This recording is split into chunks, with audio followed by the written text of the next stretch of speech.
Look, okay, I think we'll get started. Welcome, everybody. Right.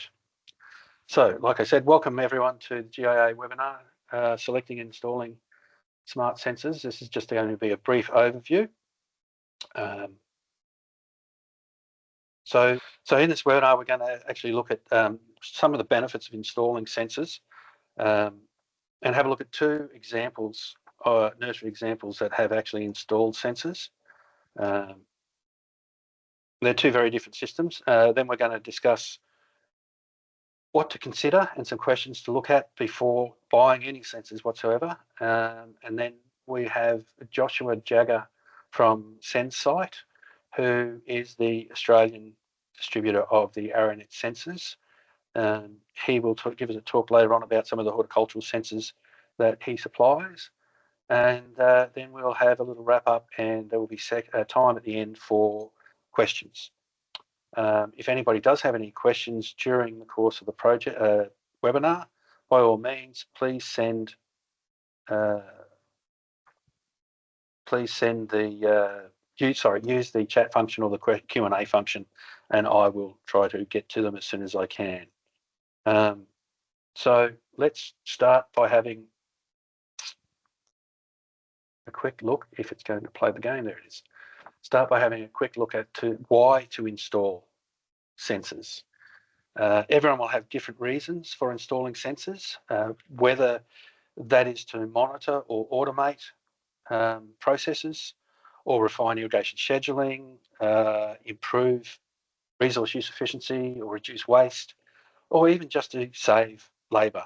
The two most common reasons that I've found people actually look at installing these sensors is to automate irrigation scheduling, or to monitor and manage water quality in dams by identifying nutrient and sediment runoff. A third option, which is becoming more common these days, is digitising and automating the data for reporting processes. So those of you who are accredited in either NIASA or EcoHort or any one of the other accreditation programs from other associations or groups, you'll know that every year you actually have to have an assessment done and an audit done. And by installing some of these sensors, you can actually integrate systems. So you can integrate your smart sensors control systems with reporting software. So it will actually help to populate templates and make it easier to collate the information and save time and costs when it comes to auditing. So there are various reasons for you to install sensors. Everyone will have their own ideas. I am not here to tell you which system to install or which is better than the other. It will come down to what is best for your business, nursery, situation, processes. So unfortunately, there is no simple answer or genetic off-the-shelf package that I can point to. It's a matter of choosing what sensors systems are right for your needs and your nursery. But hopefully this webinar will help to narrow down the process of choosing smart sensors. So first, let's have a look at the two examples of nurseries, and I will apologise in advance if I run through this very quickly, but I'd like to present a complete view. So I'm going to quickly look at two examples of sensor systems that have been installed. We've got a basic portable sensor system at Ibrox Park, and then we will have a look at a much more sophisticated system, or sophisticated is not the right word, a much more extreme system at Golden Grove Nursery. So firstly, let's have a look at Ibrox Park. So the system that's been installed here is a basic little portable wireless system. We've been trialling this at Ibrox Park now for 6 months. The system is or has a temperature humidity sensor, a PAR sensor for sunlight intensity, an infrared temperature sensor to monitor canopy temperatures, which is used as an indication of plant stress. We also have 2 TDR soil moisture sensors installed, and not only do these TDR sensors monitor the moisture content within the root zone, they have the added benefit of being able to monitor the root zone temperature and the EC of the root zone. So it can be used as an indicator of the amount of nutrients or fertilizer within the root zone. Now, this is a little system from Aranet. It is an easy little system to use and set up. We have the little transmitters hanging off the tripod there on the right. They use a little AA battery that lasts for several years. The sensors communicate directly to a control hub that's based in the office. The control hub is connected to the internet, and it uploads the data to the Aranet cloud, and we're using the Aranet cloud software to display the data and store the data. Now, this is a nice little system. You do actually have to set it up yourself. So when you log into have it all set up, you have your sensors connected, and you log into the software, you do need to create your display. So all the graphs and the gauges and so forth, you need to create them. Very easy to do. It's not that difficult to actually use the sensors, and it gives you several different options. But once the cloud is set up, it's very easy to use. The software doesn't give any sort of predictive interpretation of the data. You have to do that yourself. But as I said, it is easy to set up, and you can see the little gauge there down on the bottom left that is set up as an average root zone moisture content. I've set the parameters there. You can change the parameters. You can set trigger points. So it's a nice little system to use. This particular one costs between $8,000 and $9,000, and that includes a 12-month subscription or license to the cloud. You don't necessarily need to buy all of these sensors, like the infrared temperature sensor for canopy monitoring is not necessarily something that everybody will need.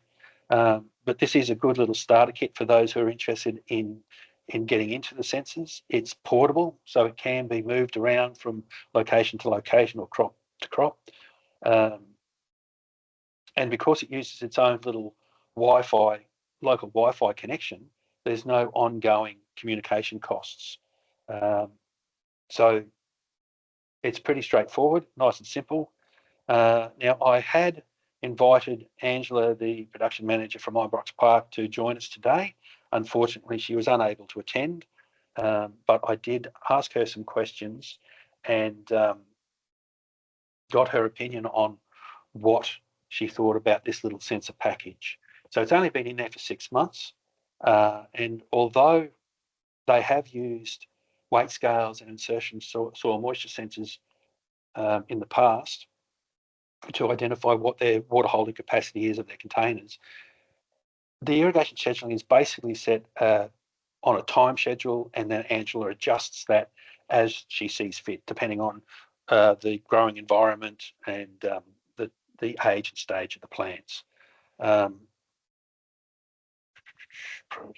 So these sensors have been installed in a reference block. It's only one little system, but she's using it to monitor multiple blocks or set as a reference guide for multiple blocks, and adjusts the schedule. And although we don't actually have any actual numbers on time or water savings, Angela has used these sensors to confirm her intuitions, basically, as to when she feels like she needs to reduce the irrigation or increase the irrigation. She has been just checking the sensors, and they have been confirming that basically what her intuition is telling her. So it's good to see that she's using the technology in conjunction with her own methods and basically just confirming. So this is basically part of a learning curve that people have to go through. She thinks that it can help to reduce water. It's easy to use. It takes a little time at first to just understand what the data is telling you, but once you've got familiar with the data, it is easy to use for irrigation scheduling. I asked her what she liked about the system, and as you can see there, she says it's easy to use and move around. They're really easy to install these sensors. The software is really easy to understand, and it's helping her to save time and water. The one function that Angela did like is what they call the public tiles function. So this allows you to set up, pardon me, this allows you to set up a basic little web link that you can send to your phone, and you can just click that link, and the photo there on screen shows a photo I took this morning. That's my phone. I just hit the link, it pulled up the gauge, and you don't need to log on. You don't need to access the cloud software. It's just a simple link straight to the phone, and you could have multiple links set up, and you could just pull up as many as you like. Nice, simple little function. She said it's great when she's at one end of the nursery and the weather's changed. She just simply pulls that up and has a look to see how the moisture levels are. It's saving her time because she doesn't have to physically go to the block to do any assessment. And it doesn't matter where she is. She could be on holidays and just pull that up to have a check. I also asked her what she dislikes about the system. As she said, at this time there are none, but she was concerned that if you were to put one of these sensors in every irrigation zone, the cost would be quite exorbitant.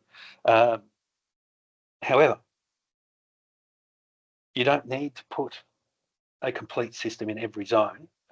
You could simply install one or two soil moisture sensors in every zone, or even in a reference block. And then have a central weather station that monitors the growing environment of the nursery. If there are any sensitive areas like shade houses or greenhouses or propagation houses, you might want to put in a suite of little sensors in there just to monitor that growing area. But they all can transmit back to the same central control hub, and that little control hub can actually take up to 100 sensors at a time. So if you were just looking at a basic kit with a control hub and half a dozen sensors, you could probably get away with it for under $4,000, or even less if you just wanted to put in one basic little system.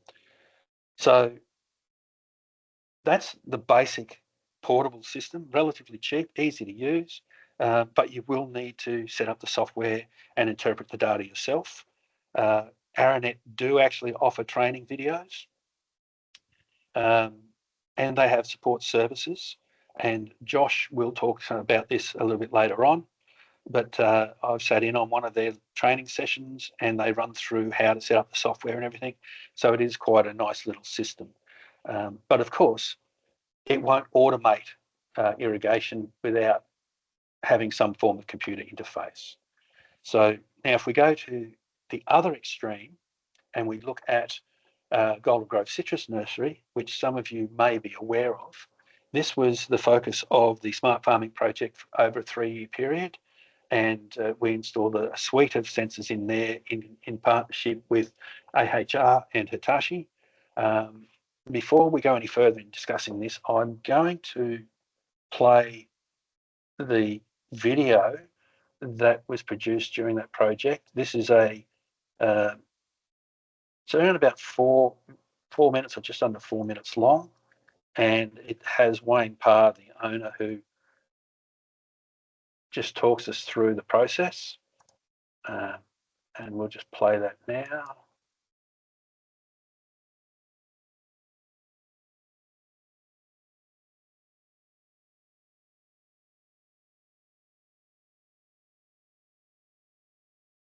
Sorry. Okay, I'm just going to pause that for the moment. Sorry, it looks like we're not getting any audio being sent through? No, okay. All right. I will drop that for the moment and we'll go back to the presentation. So what she talks about there is how they have installed a variety of sensors on site. It has a variety of soil moisture sensors, water quality sensors. There's video cameras, security cameras placed throughout the nursery. There's weight scales and leachate sensors that have all been positioned throughout the nursery. It's monitoring multiple sites. It's all connected through the cloud via communication nodes. These communication nodes are all using a 4G mobile phone system that communicates to the cloud. This data then gets sent to the Hitachi server that then propagates the dashboard. Anyway, so the system is fully automated. It reports to a central server. He has a dashboard in the office that presents all of the data in graphical form. It is quite an elaborate system. We were able to track nutrient movement through the nursery by following the sensor, the pH and the EC through the nursery. And it also provided predictive information on when to use or when to irrigate. Right. So that was that benefit. Now, because I've run over time, I'm going to just quickly run through this a bit. The system itself, he estimated that he would save around about 30% of water and fertiliser by monitoring the dam water quality and nutrient movement, and that way he could actually reduce his fertigation. It gave him evidence for eco-report reporting, and he said it gave him a better life balance because he could monitor it remotely as well. So that is quite an elaborate system. The cost on that one was around somewhere in the vicinity of $50,000 alone for the sensors, and then on top of that, there is a subscription cost for data storage and interpretation. But you will actually have to have a staff member or understand this sort of technology yourself to be able to monitor it and maintain it and interpret it. I'm going to quickly move on now because I'm running out of time. Things to remember when selecting smart technologies. So the first thing I have to point out is do your systems meet best management practice? If your systems don't meet best management practice, putting in technology is not necessarily going to improve the efficiency of those systems. It's simply going to help you manage that more efficiently, a bad system more efficiently. So if you want to get the full benefit from installing your sensors, then by all means, look at your systems, update them to best management practice, and either upgrade them at the same time or beforehand. The second question or thing you need to think about is how you're going to use this. Is it for automation or monitoring? Automation is much more expensive. It requires much higher accurate sensors. You need a backup system. It does save labour time, but it is much more expensive. With monitoring, it is cheaper. It does need some form of manual data collection, and you will have to interpret it yourself. But that alone is one of the most influential. That alone will have the greatest influence on the type of systems that you install and the cost of what you install. A third thing to consider is, are you using the data for certification reporting or environmental reporting? Again, the sensors need to be highly reliable, and the data, check how the data is presented. It needs to be presented in the same format that your reporting templates require. It will also influence the cost of the system and service that you go with. You need a basic understanding of this stuff. If you are looking at putting in soil moisture sensors, TDR, time domain reflectivity sensors, are the best ones to go with because they're not affected by the soilless organic media that nurseries use. And you do need a staff member, of course, to be familiar with this to maintain the systems. The power and communication requirements of these sensors, are you going to use 240 or solar? If you're using 240, have you got cabling? Do you need to install wires? Not only that, a lot of these systems, although the communication node is wireless to the cloud. The sensors are hardwired. So have you got room to install that cabling? Is it going to interfere with staff movements? Also, if you go with solar, make sure you get the right battery size to cover several days of no sun. Otherwise, the system will go down. How much data do you want? The more data that you collect and transmit, the more that needs to be stored, the higher the cost is on transmitting and storing that data. You can either use real-time data for monitoring irrigation systems, but that is a very expensive way to go. If you, in the case of monitoring water quality in a dam, you may only need to have it operate or measure once a day or something and transmit once a day. So cloud services will take this into consideration when you sign up for a subscription.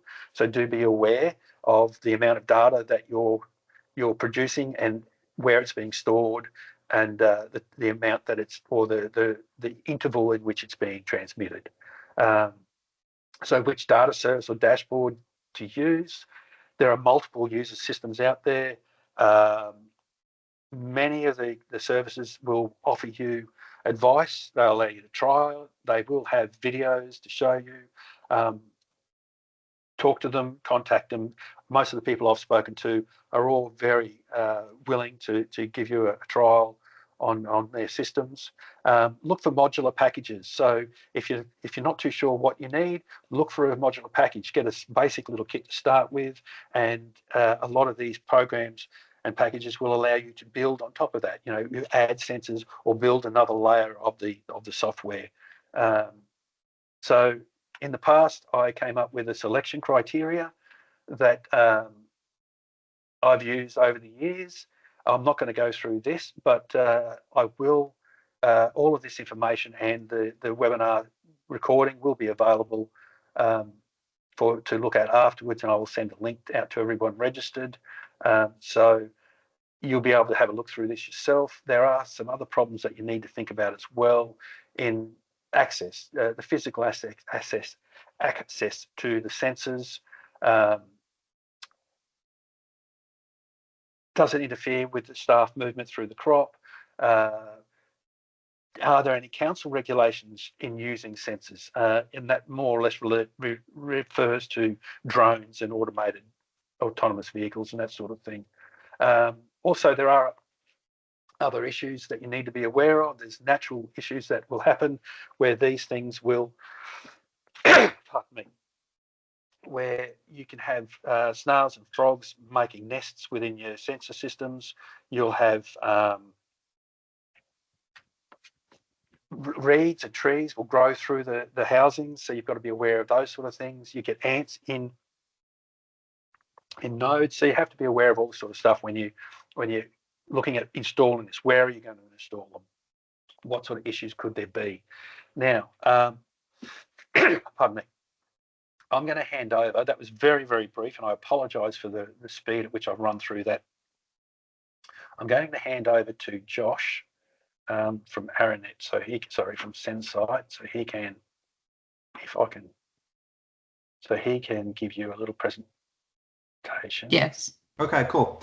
All right, we'll quickly run through the Aranet system so everyone's got a better idea of how this particular system works. My name's Josh, and I represent Aranet locally.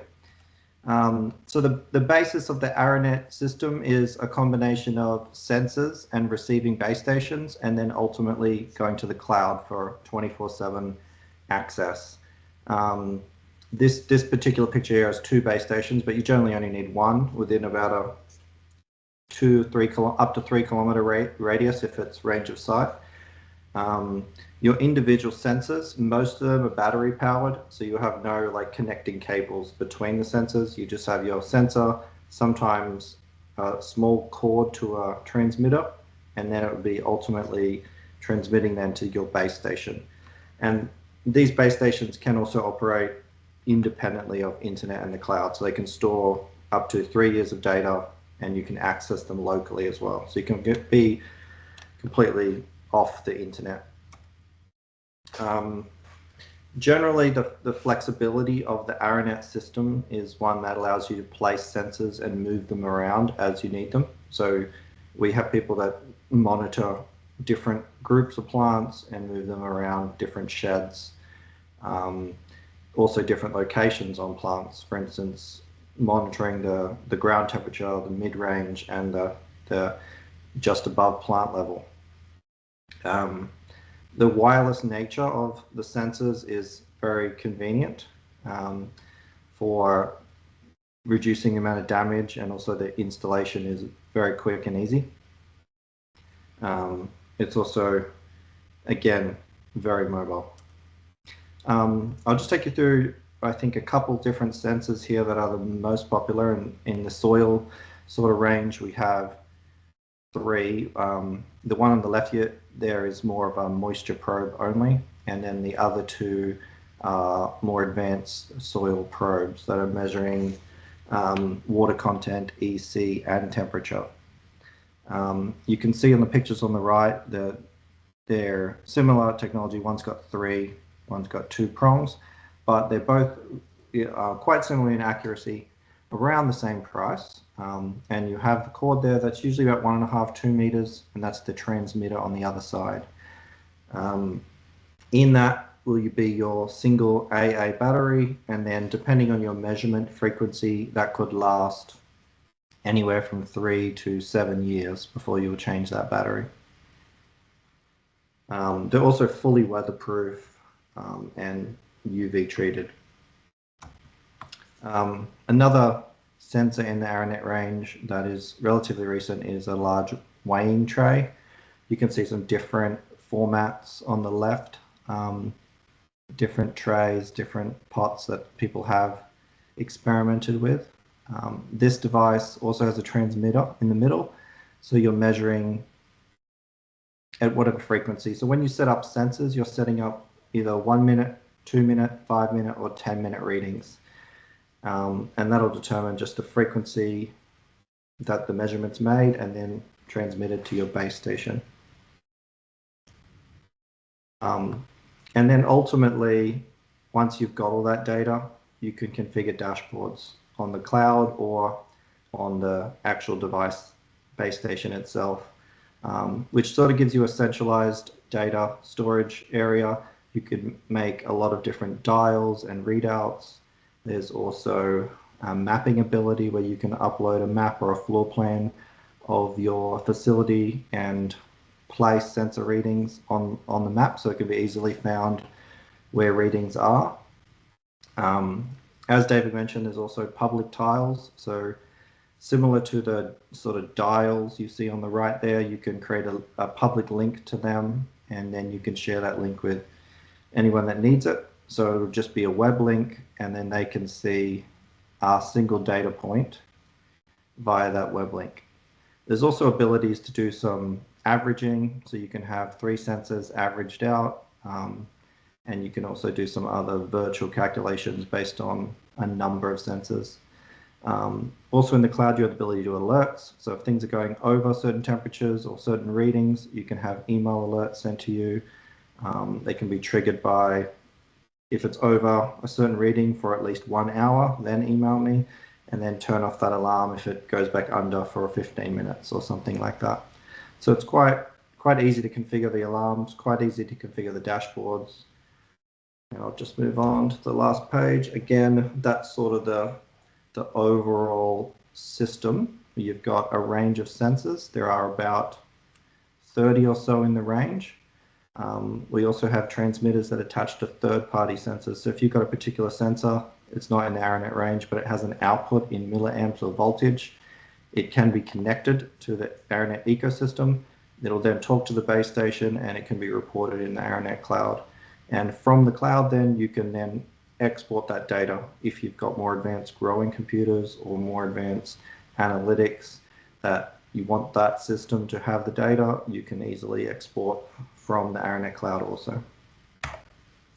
That covers the overall system now, David. Excellent. So you can hear me now, Josh? Yep. Excellent. Sorry about that. There was a little bit of a bug there in that video that just sent my system crazy. So I'm just going to share my screen again. Thanks again for doing that, Josh. Hope that's kind of shown a little bit more, giving people a little bit more insight into what is available out there. So I just wanted to point out some extra resources that you can look at. So there is the Australian Plant Production Standards website, the APPS. That is the repository for all the nursery information. It actually has EcoHort and NIASA technical guides and manuals. It has technical information. It has an e-learning portal. So any information for the nursery industry or any research that's been done for the nursery industry is available through that website. It's free to access. Of course, if you do wish to talk to anybody in regards to any of this information, you can contact your GIA state extension officers. That's what they're there for. They can be found on the GIA website, or you could contact me or Josh or any one of the service providers. There is also various guides. So the Smart Farming Technical Guide for Horticulture was developed out of the last Smart Farming project. It covers off on using a large variety of sensors across many different industries. It's not just nursery, but it covers on a variety of different sensors and talks about how they're used and what to choose or how to choose them. The Managing Water and Plant Nurseries book there, that is pretty much the industry's Bible. That has 25 years worth of research documented in there. It talks about irrigation scheduling, setting up irrigation, building a nursery, and pest management, everything. It is available through NGIQ, Nursery and Garden Industry Queensland. They had edited it and reprinted, and the other guides are basic practice guides there you can get from the APPS website. Now, another two new websites that I found recently, the Ag Tech Finder and the Farms of the Future Ag Tech Toolbox. These are independent websites that are funded through government projects. They list a variety of different of sensors and smart tech or ag tech. It will discuss what they are, how to use them. It will even give you an idea of the cost of buying these technologies. They do not sell products. They're purely an information. They're an independent information resource. So you can go there and have a look at that. That's pretty much the places where I would suggest you have a look if you want to go. Now, I did allow time for questions. If anybody had any questions, I can understand that was very fast, and there may not be any questions at this point in time. No.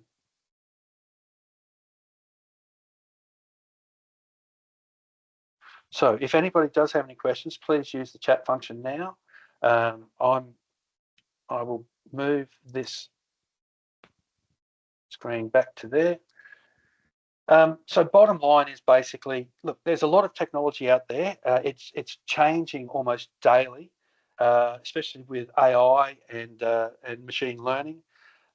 There's every industry across agriculture and horticulture are developing some form of technology. The platforms and the dashboards you can access, you can use very greatly. It comes down to what best suits your business and your systems. The best piece of advice I could give anybody about looking into this technology is to understand what it is you want the technology for.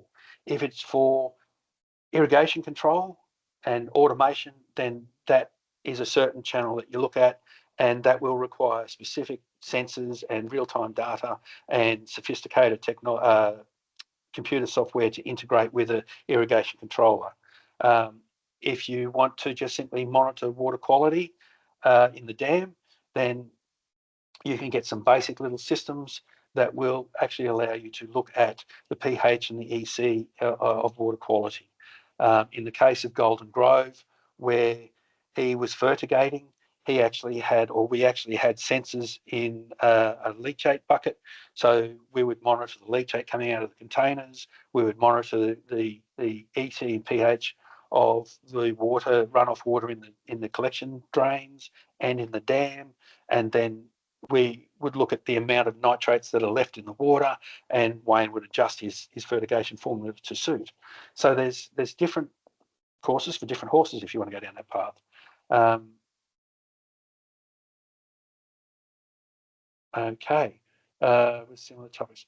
Yes, okay, Josh. Can you share more green life industry?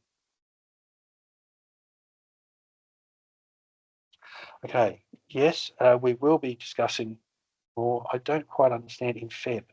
Oh, have the green life in. Okay, yes. The Green Life Industries Australia are having a conference here in Brisbane in February. So it's the nursery conference. It's the first one in several years since the pandemic. So we will certainly be discussing more about what's available in the nursery industry, and we will have other providers uh, showcasing their systems at the conference as well. I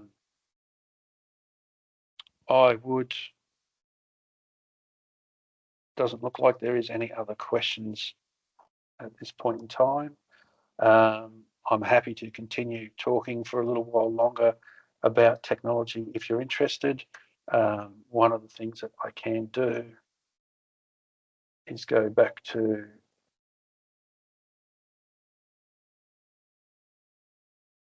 we can go back to the selection criteria. One of the things that you've got to look at too is in, of course, containerized nurseries, we use a variety of different containers sizes. You've got to make sure that the sensors will actually fit the containers, or if you're using pressure transducers to monitor irrigation systems, that they actually fit in the pipes. As I said before, the method of communication is quite a influencing factor on costs of these systems, whether you're using a local Wi-Fi network, or whether you're using a set of nested network communication hubs, or whether you're using satellite or mobile phone systems. They will have a rather large influence on the cost of data transmission and storage. Of course, the units have to be simple to use. They have to have a local, and this is another one that I've been asked all the time. People have come to me and asked me about sensors that they've bought off the internet. And, you know, how can they get them to work, or where can they get them serviced? And if you're buying any piece of technology, please buy something that has a local distributor, a supply agent and a service agent here in Australia. There's no sense in buying technology from overseas if that technology has no technical support here in Australia, or it has to be sent back overseas for servicing. That can be a problem. But I think for now, we might just leave that there. And I thank everybody who attended today. And once again, I apologise for the technical issues. It's the first time it's happened to me, but thank you all for coming, and I hope you all have a lovely day.